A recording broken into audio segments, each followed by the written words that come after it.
how does he have the same laugh as me, bro? Yo, man. Small world. No one in the world actually thinks that it's small, but I don't think most people stop to realize how big of a world it really is. There are 1 sextillion cubic meters inside of the Earth. That's the first of many incomprehensibly big numbers. You simply can't understand the scale of the Earth using numbers because they're just numbers and they don't mean anything when they're that big. There's no object big enough to be comparable to the Earth. You could fit 50 moons inside the Earth, but you don't know how big the moon is. And there are 1 quadrillion Empire State Buildings inside the Earth, but you don't know how big 1 quadrillion is. There are 20 trillion Empire State Buildings inside the moon and 50 moons inside the Earth, but now it's just confusing. So you can't use numbers and you can't compare it to something. So let me try something different. Most people would say that most of the world is made of water, but that's only the surface. Think of how big the ocean is, okay?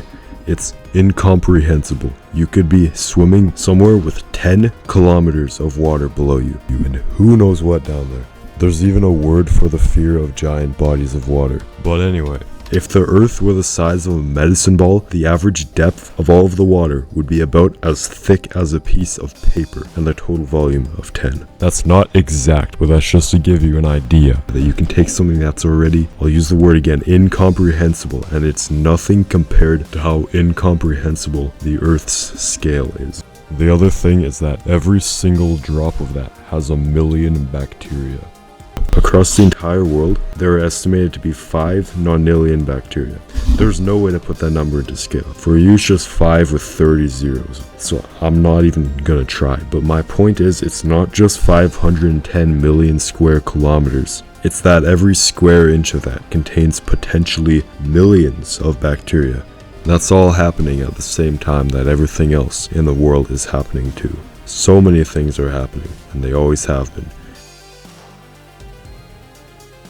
People talk about the butterfly effect as if a butterfly will change the weather across the world, but there's so much time with so many other events happening, and most of the time it just means it's more time for whatever happened to be drowned out. There are 4.3 babies born per second on average. Hundreds of thousands of people are focused on the latest person to be born and the latest person to die every single day, and there's still billions of people left over. This lighter area in North America is called the interior plains, and you can zoom into almost any part of it and you're gonna see a bunch of these little farmers' fields. This already contributes to the point of there being so much surface area, because those don't even show up when it's zoomed out on a map. But there is a farmer that owns every one of those and works the field and everything. This is true in a certain way for pretty much every single other country too. And there's still billions of other people left over. Every single subject probably has a Wikipedia article for it. There are 7,138,328 articles on Wikipedia. There's someone who wrote that out and edited it for every one of those. Well, most of them. There is someone who is an expert in everything to an extreme degree, and there is someone for everything, and there are still billions of people left over.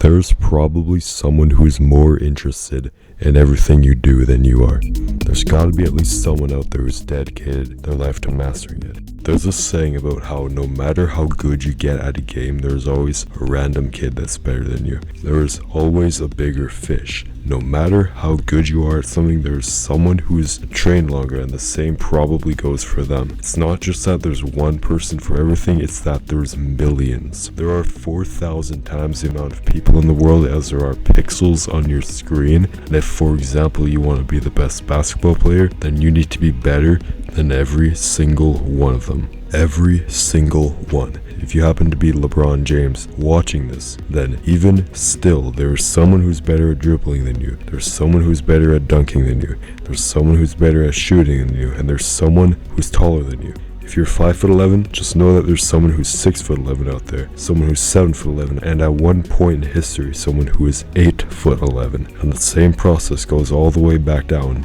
to 1'9". You've probably heard Usain Bolt's name before. I'd bet on that. He's the fastest man ever, and just 0.11 seconds behind him is Tyson Gay. To be fair, 0.11 seconds is a wide lead in that context, but it's less than what it takes for you to blink. And because of that margin, you've probably never heard Tyson Gay's name, or most of the other 215 sprinters who have achieved a time of under 10 seconds. Unless you're interested in track.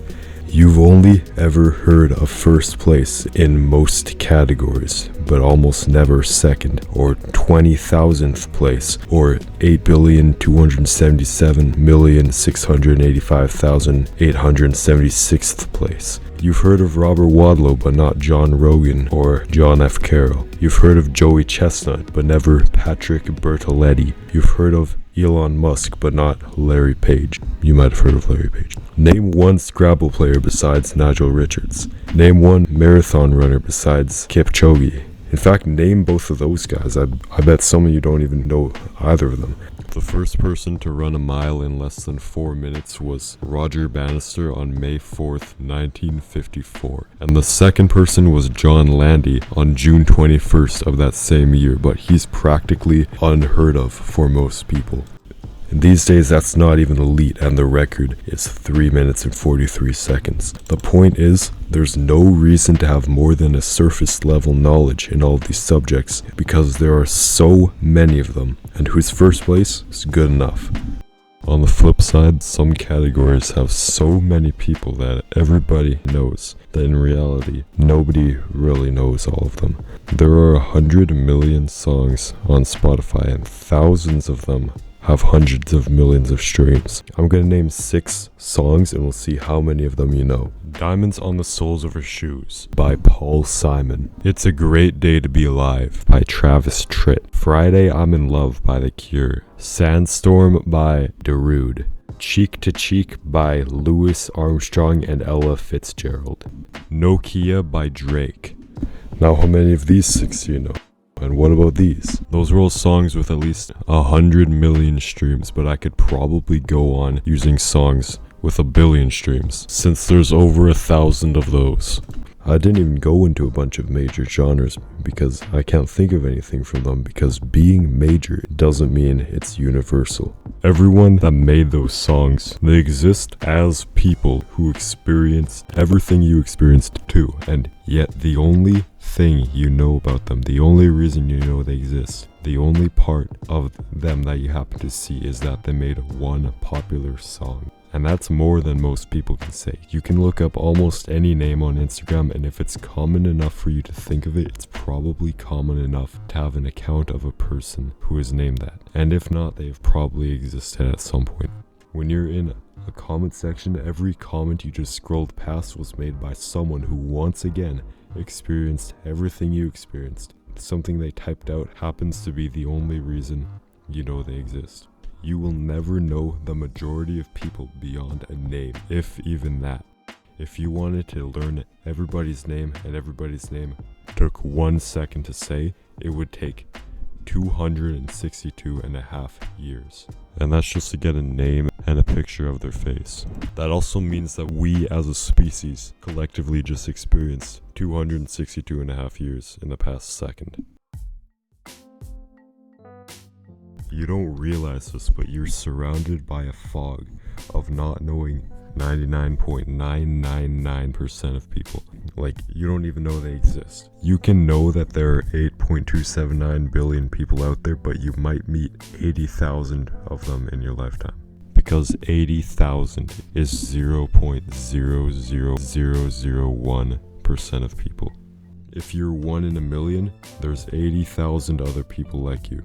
If you're ahead of 99% of people, there's still 80 million people ahead of you. There's so many people that basically 0% is still thousands of people. It's a small world.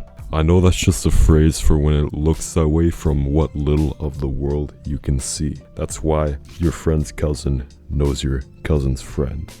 I know it was just popularized by Disney, and I know that nobody seriously believes it. But to be honest, I wouldn't blame the people that do, because compared to other planets, the Earth is tiny. Imagine physically going to Jupiter and just being there. Theoretically you could, because it is a physical object, just like every other place that you've never been to. It's an infinite universe out there, and what's bigger than that?